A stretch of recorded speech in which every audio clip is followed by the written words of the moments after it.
Հանգիստ է, ոնց որ զմռվալից սկսել է տենց հանգիստ,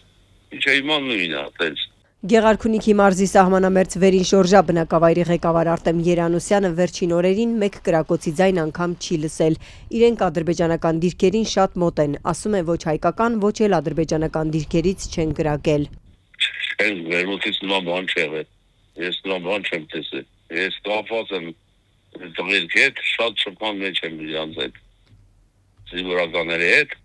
ես տենց բան չեմ տեսել կողմից։ Հայաստանի պաշտպանության նախարարությունը վերջին 5 օրվա ընթացքում 11 հաղորդագրությամբ է հերքել Բաքվի պնդումները, թե հայկական կողմը կրակ է բացել ադրբեջանական դիրքերի ուղղությամբ։ Բաքվից կոնկրետ ուղղությունել է նշել արևելյան ու հարավ-արևելյան հատվածից, այսինքն Գեղարքունիքի ու Սյունիքի կողմերից։ Չեմ լսել։ Հայկական ու ադրբեջանական դիրքերն այնքան մոտ են, որ անզեն աչքով էլ տեսանելի կլիներ շարժը, իսկ կրակոցը հնարավոր չէր չլսել, պնդում է ներքին շորժա բնակավայրի ղեկավար Արամ Մինասյանը։ Մեր մոտ կրակոց բացարձակ չկա ներքին շորժայ, ոչ մի տեսակի կրակոց չկա։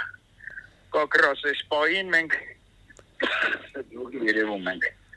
Ինչքան ժամանակ, ձմռվանից առաջ կրակոցներ вообще չի եղել։ Չէ, մեր մոտ բացարձակ ոչ մի տեսակի կրակոց չկա։ Բաքվի հաղորդագրությունները սկզբում վերաբերում էին Սյունիքին, թե այստեղի ստորաբաժանումները օրվա տարբեր ժամերի կրակ են բացել ադրբեջանական դիրքերի ուղղությամբ։ Հայկական կողմը մարտի 16-ին միայն 3 հաղորդագրությամբ հերքեց այս պնդումները, կրկնեց հրադադարի ռեժիմի խախտման դեպքերի կամ այդ մասին տեղեկությունների հետաքննության Հայաստան-Ադրբեջան համատեղ մեխանիզմ ստեղծելու առաջարկը։ Բաքուն Երևանին մինչ օրս չի արձագանքել։ Ոչ մի կրակոց, շատ հանգիստ վիճակ է, ոնց եղել է նույն ձևով, ես ամենօրյա կապի մեջ եմ։ Գորիսի Ակներ բնակավայրից շատ քիչ են հեռու ադրբեջանական զորքերը, Սև լճի ափերին է նստած, գյուղը ներքևում է։ Բնակավայրի վարչական ղեկավար Արկադի Սիմոնյանն էլ կրակոցի ձայն չի լսել։ Տեսփեմ չկա, ապա տեղեկատվություն երևի։ Բացարձակ տեսփեմ գոյություն չունի։ Ուղիղ գծով 3 կիլոմետր։ Դաժե Ագնեստրելնի ավտոմատով էլ կրակեն անպայման կլսենք։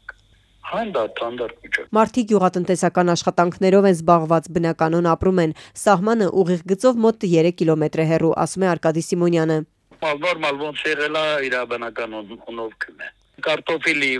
ժամանակն է, գարների ժամանակն է։ Ադրբեջանի հաղորդագրություններին զուգահեռ վարչապետ Փաշինյանը խաղաղության պայմանագիրը ստորագրելու պատրաստակամություն է հայտնել մի քանի գրառմամբ։ Իմ հանձնարարականը պաշտպանության նախարարությանը հստակ է, հրադադարի ռեժիմի ոչ մի խախտում չանել։ Իշխող թիմից պատգամավոր Արսեն Թորոսյանը կրակոցների մասին Բաքվի հայտարարությունները տեղեկատվական սադրանք է որակել։ Հայաստանի կառավարությունն ամենաբարձր մակարդակով հայտարարել է, իրադրությունն էսկալացնելու խնդիր եւ նպատակ չունի, շարունակում է գործել խաղաղության օրակարգի սկզբունքներով։ Սահմանամերձ հատվածներում Հայաստանի բոլոր քայլերը տեղավորվում են բացառապես պաշտպանական տրամաբանության մեջ, հայտարարել են արտաքին գործերի նախարարությունից։